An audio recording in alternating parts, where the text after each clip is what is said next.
a torn warrior, they still execute them. Badang bang, ba billy bang, skeng. Badang bang, ba billy bang, billy bang. Badang bang, ba billy bang, skeng. Youths a fight for freedom, they still execute them.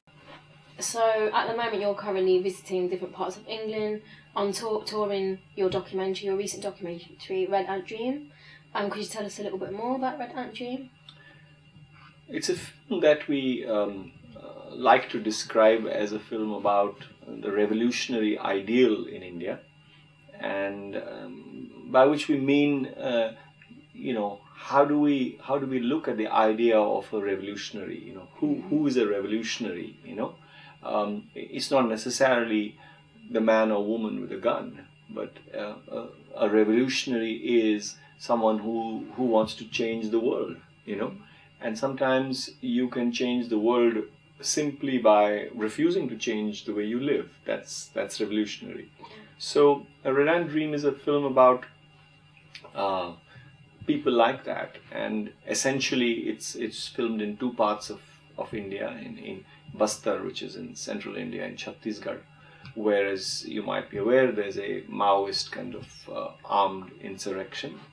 And then in the neighboring state of Odisha, which is very, very mineral rich, where there's also a lot of resistance to mining, but that comes from a sort of Gandhian socialist background. So that's not an armed struggle.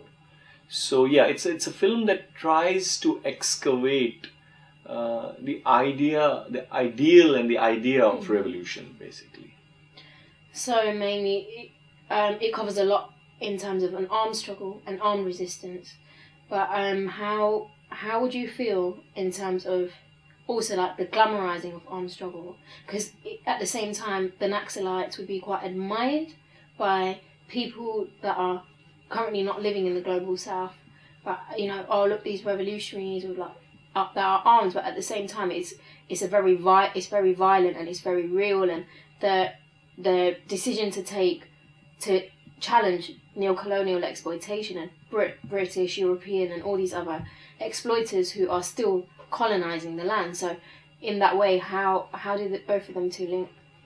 See, I think that although from a distance it's sometimes easy to romanticize armed struggle, I think the people who actually take to arms, they're very rarely drawn to it because of some romanticization.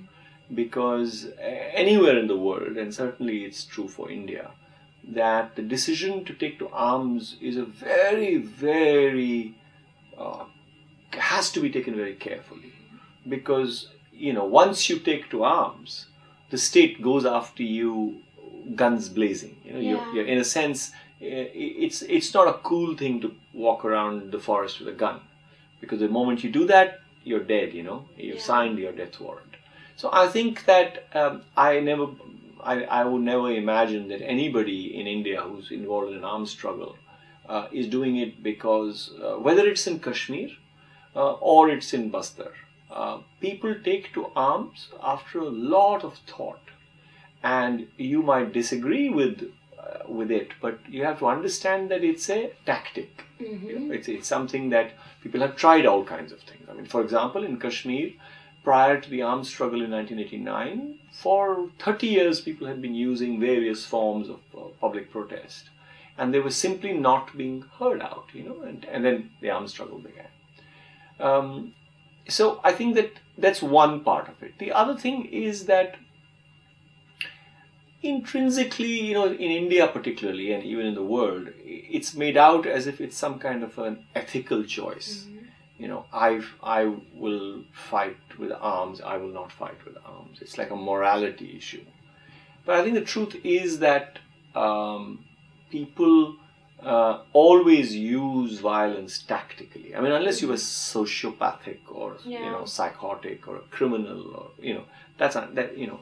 Otherwise, nobody loves violence. You know, I think that you know, in Kashmir, for example, before the armed struggle began, Kashmiris were sort of universally considered to be the least violent people in that part of the world. You know, that they were not fighters, they had no tradition of arms, And yet, once the armed struggle broke out, they fought as fiercely as anybody else. So I think that, I think that the point to concentrate on is what are people fighting for? And I think that the issue of violence and non-violence is often used as a distraction. I mean, what is essentially at the core of it is that there's a huge war being waged in central and eastern India for minerals. And, people are choosing to fight with it with whatever ways they find appropriate. In Orissa, it's not an armed struggle. In Bastar, it is. Like Malcolm X said, if you're a man, then you take your freedom. So it's got to that point for a lot of people, and in terms of with resistance as well. Like, people can't expect when there's a violator, when the state is the terrorist, when the state is terrorizing you. Who are we then to then label people like then the Maoists and Naxalites are then referred to as India's biggest internal security threat and all this propaganda? So really, the way I witnessed Redantdream was a beautiful, kind of refreshing counter challenging the propaganda, Indian media, Indian state, TV media. Like, you'll see these things all the time through either Bollywood, through all these other things that they will try to portray, whether it be people within India or Kashmir, or these sort of things, that the issues that always come up. And also in terms of India and India as a preferred world's largest democracy by the West, what are your thoughts on this? I want to react to what you said, about the business of taking your freedom. Actually, I think the situation on the ground is that people are not so much fighting to take back their freedom, but they're fighting to protect what little bit they have left. In a sense, if you are an Adivasi living in Bastar in central India, which is where the Maoists are operating, most of their freedoms have already been taken away from them. Now they're just saying, look, the last thing we have is this forest, and you've done nothing for us for 75 years. There are no schools, there are no hospitals, there are no roads, there's no water, nothing. But now you want that forest as well because you want the minerals below. Exactly. So it's really like a last defense, So I think it's not even sort of as proactive as somebody saying, no, we want to increase our freedoms. It's just survival. People are fighting for their survival. The last bits of dignity. Absolutely. And that they have. And I hope that that's one of the things that the film tries to do. Definitely. Is to give it a face. Who are these fighters? Who are these young men and women who fight? I've had this question thrown at me quite often that don't you think you've compromised the safety of those fighters by showing them on the screen? And I always say that I wouldn't have made this film if I couldn't show their faces, because the whole point is that they're not some anonymous shadows in the forest. These are real people with real life stories. They're young, they're nervous, they're unsure of themselves, but that's who they are. And you've got to face up and see their faces, Exactly. I think that's very important. Definitely. I think that, this business of India as the world's great democracy and so on, I think that it's not that the world is innocent or they don't know what's going on, I think that global politics works. They are capable of converting a country from an undemocratic one into a democratic one and then into an undemocratic one. It's a question of what they want from you. So somewhere in the 90s, when India opened up its markets to the world, in what's called the sort of phase of liberalization, which is a terrible word to use. Basically, the Western world needed a justification, and it needed a counter to a place like China, which threatens them. China really threatens them. So suddenly there's all this attention about India and what a great democracy, and and so it's really it's a kind of illusion which is created, in which both sides actually don't really believe the spiel. But everybody pretends that it's a great democracy, and surely there is democracy in India. There's no doubt about it. For a small number of Indian elites, there's a lot of democracy, but it's not the democracy that we should be talking about is not the one which is granted to them by the government. The democracy that I'm interested in is the democracy which is fought for from the government by the people. And that I find is the most interesting thing about what's going on in India right now. That there is such a range of struggles. A majority of them, I would argue, are connected with natural resources, with land, with rivers, with mountains, with forests. But even, if you look at the women's movements, or a range of them, so there's a kind of fantastic diversity. And actually, when people talk about Indian democracy, they don't talk about that. Yeah. Because they're worried about that, because that's a real democracy. When they talk about democracy, what they mean is, there are elections every 5 years and we vote and there's no dictatorship. Sure, there isn't. But the country is still run by the same set of, 25 very large corporations. So in that sense, it's as democratic as the United States of America, which is not very democratic. Yeah, it's true. Like Arundhati Roy says, like demon crazy, and referring it to in that way. Also, like one thing that I found really inspiring, and the like we can look at, say for example, the BBC, the British propaganda towards India and Indian men, and kind of looking at like India as the most dangerous place to be a woman. Yes. But one beautiful thing that was really presented in like what the Adivasis are actually doing, and the way the women were leading the resistance. And could you just tell us a little bit more about like the revolutionary women's movement? Well, the thing is that in many of these movements, I mean, I made a film in 2002 on the struggle against large dams in central India, in Madhya Pradesh, in the Narmada Valley.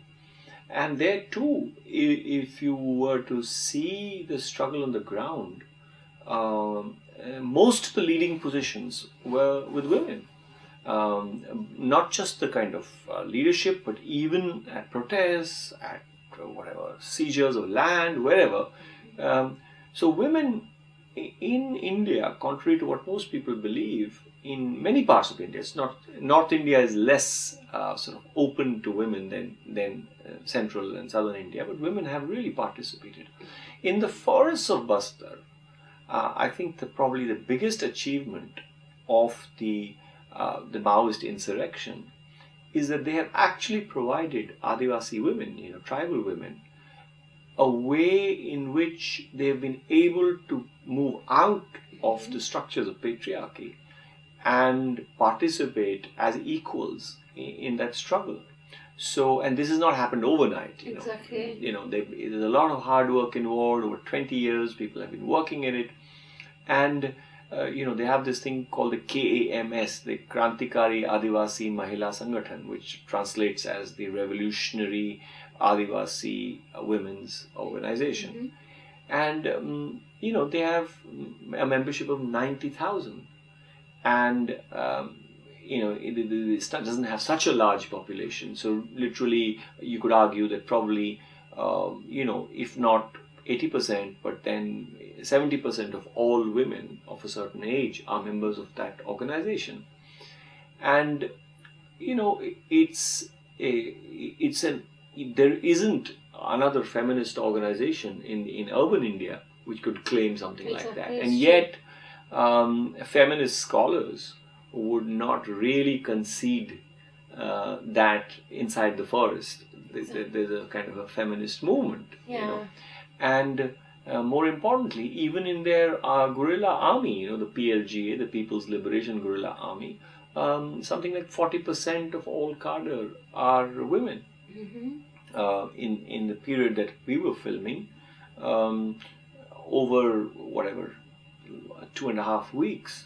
For 2/3 of the time we spent there, the squad commander who's kind of concerned about the security of where you're going were women.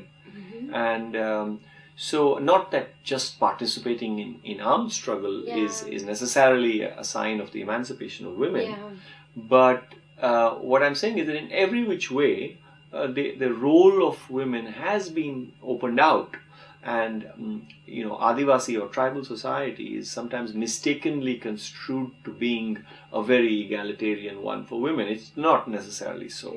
So actually, it's a curious case in which a kind of a new, more equal space for women has been created by the possibility of a revolutionary change. That's really interesting. Another thing I kind of wanted to touch on was mainly like sectarianism. And do you feel like the struggle in it within, for example, for the Maoists and for other marginalised communities, say like the Muslims, the Dalits, or like even then linking it with the occupation of Kashmir? Yes. Are these things ever interlinked, or is it one group of people? For example, if like the oppression of the Muslims, and when people then are taken as political prisoners and end up labelled as terrorists, are these people then labelling India's largest, internal security threat, supposed security threat, or is there an understanding like, or do you feel it becomes very like sectarian? Because say for example in England, we will have that. We'll have like some people might understand when Muslim men are extradited into Guantanamo, they might not understand the struggle of say African men when they're thugs and all this stuff, and like promote that, or why are you acting like gangsters and all this this stuff of not actually understanding the level of oppression that affects other people on the same land.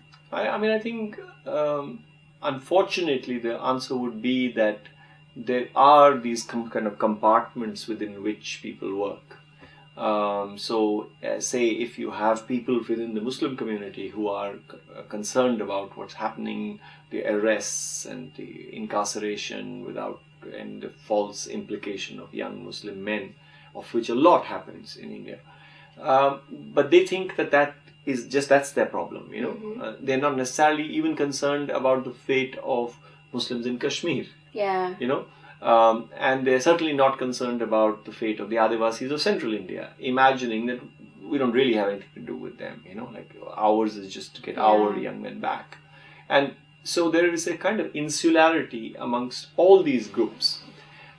You could argue that in the last 5-6 years, there are platforms emerging where all these groups are coming together, and a larger sense of what they're all struggling against is beginning to emerge.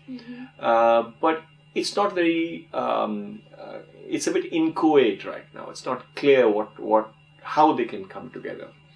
But I think that unless there is that, unless you don't just learn to recognize your own pain, but to understand and sympathize with the pain of someone else, I don't think a real political front can emerge, or even an understanding of what we are fighting for or against.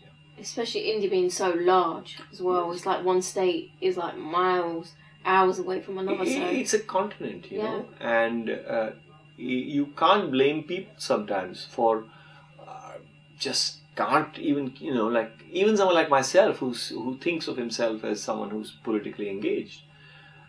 If you open your mailbox, there are like mails coming in from all kinds of places about all kinds of things, and you really sometimes on some things you just shut your mind for a while, and and the problems are so acute. If you just begin to look at the situation of Indian Muslims, and particularly poorer Indian Muslims, your mind boggles at the scale of what is going on. Were you to look at the issue of Dalits, it's a whole universe of injustices.